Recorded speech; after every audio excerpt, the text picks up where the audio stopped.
Los poderes públicos son un sistema presidencialista con un ejecutivo cuyas competencias se marginan por el control legal, político y constitucional.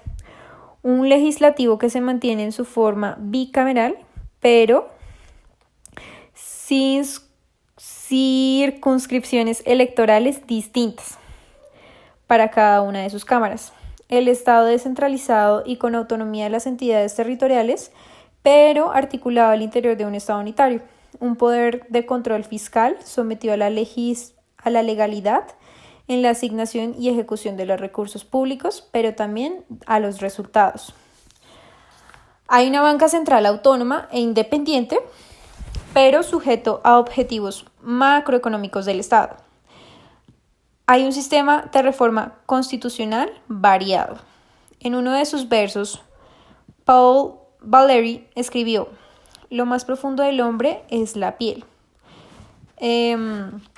Pues en este punto, Juan Carlos Henao hace como una analogía y sugiere que el derecho constitucional es revisar la pretensión de satisfacernos y satisfacer a otros, solo a partir de la racionalidad jurídica.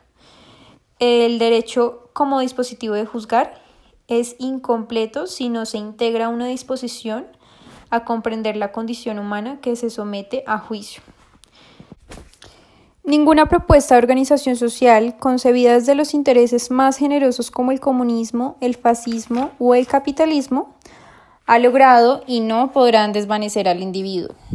Esto es sustentado 25 siglos atrás, cuando Pitágoras dijo: el hombre es la medida de todas las cosas.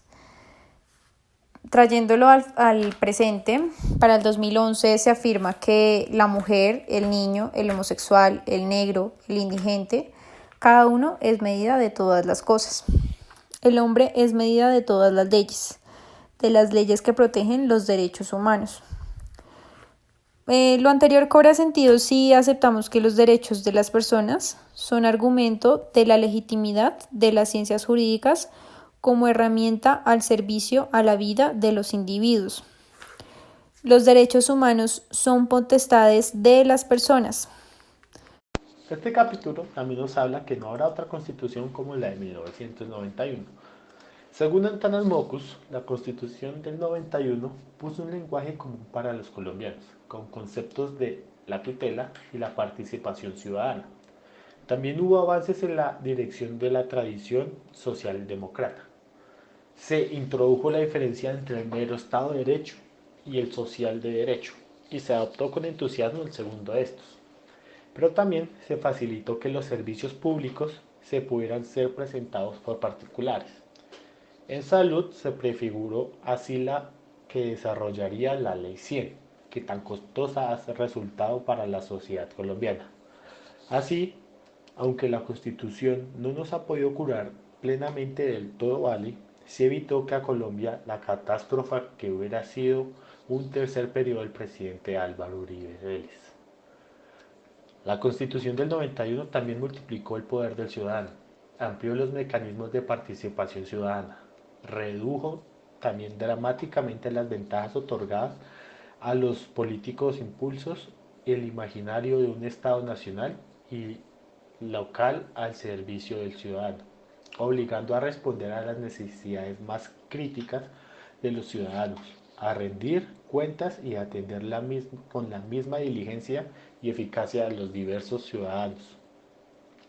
La Constitución invita a que consideremos mutuamente ciudadanos portadores de derechos y deberes hacia la nación.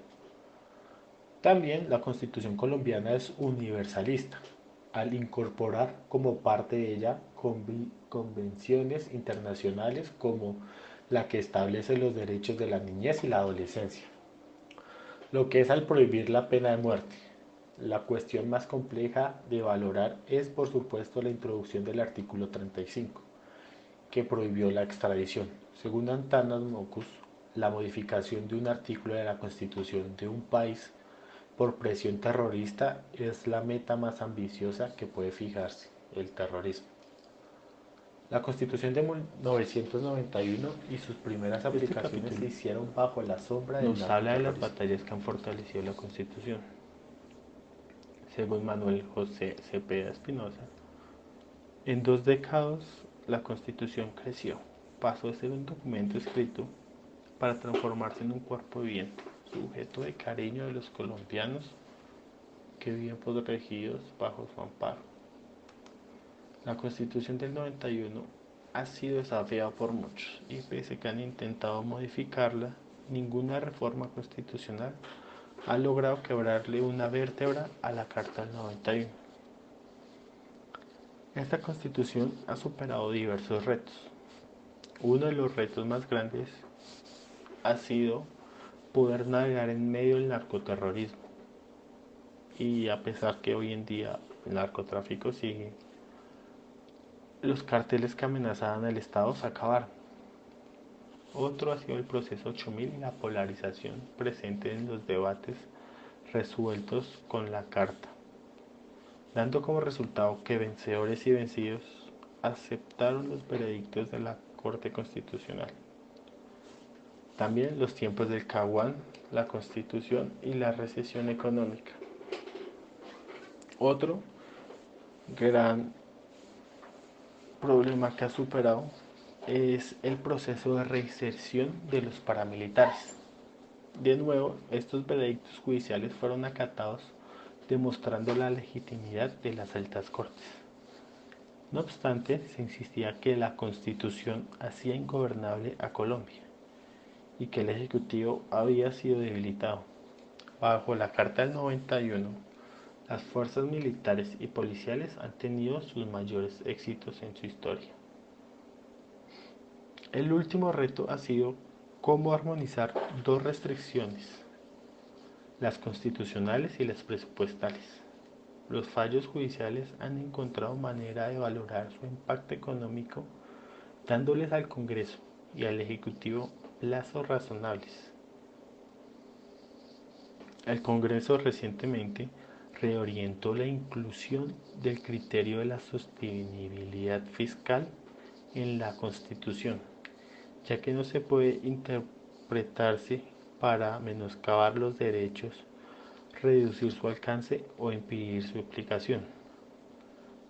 Además, no podemos olvidar que, aparte de las batallas que ya ha tenido, van a venir muchas más batallas. Por último, este capítulo nos habla del reto de darle efectividad plena. Según Alfonso Gómez Méndez, algunas reflexiones después de los primeros 20 años de la Constitución han sido, en primer lugar, muchas cosas cambiaron para el bien del país, gracias a las instituciones establecidas en esta carta, ya que forman parte del patrimonio de los colombianos. Por ejemplo, la Corte Constitucional en defensa de los derechos de los ciudadanos, la Fiscalía General y el Banco de la República. Por años se creyó que la causa de todos los problemas como el narcoterrorismo, la impunidad y la corrupción estaba en la Constitución de 1886. Gracias a que este ordenamiento fue reformado más de 70 veces y refrendado por toda la nación en el plebiscito en 1957. En 1936, según Darío Echendía, el Partido Liberal ya le había roto algunas cuantas vértebras, como por ejemplo la función social de la propiedad, dando paso a la expropiación sin indemnización. Esta constitución sirvió para abrir el proceso de cambio constitucional extraordinario, además de abrir la posibilidad de nombrar a un guerrillero reinsertado como ministro de Salud. En este proyecto ya se contemplaban las figuras de la Fiscalía, la acción de tutela y la doble vuelta para la elección presidencial y el Consejo Superior de la Judicatura. No obstante, debido a las sospechas de la intervención del narcotráfico en el Congreso, proyectos como la abolición de la extradición no se llevaron a cabo. La elección de los constituyentes comenzó un proceso de participación nunca antes visto. El liberalismo, el Movimiento de la Salvación Nacional y la Alianza Democrática M19, alentando el propósito de acabar con el bipartidismo. Paradójicamente, las reformas presentadas actualmente pretenden cambiar lo que se hizo en la del 91 y establecer la judicatura o al suprimir la Comisión Nacional de Televisión. Pese a las reformas, se busca con esta constitución hacer lo que no se hizo con la anterior y darle plena efectividad.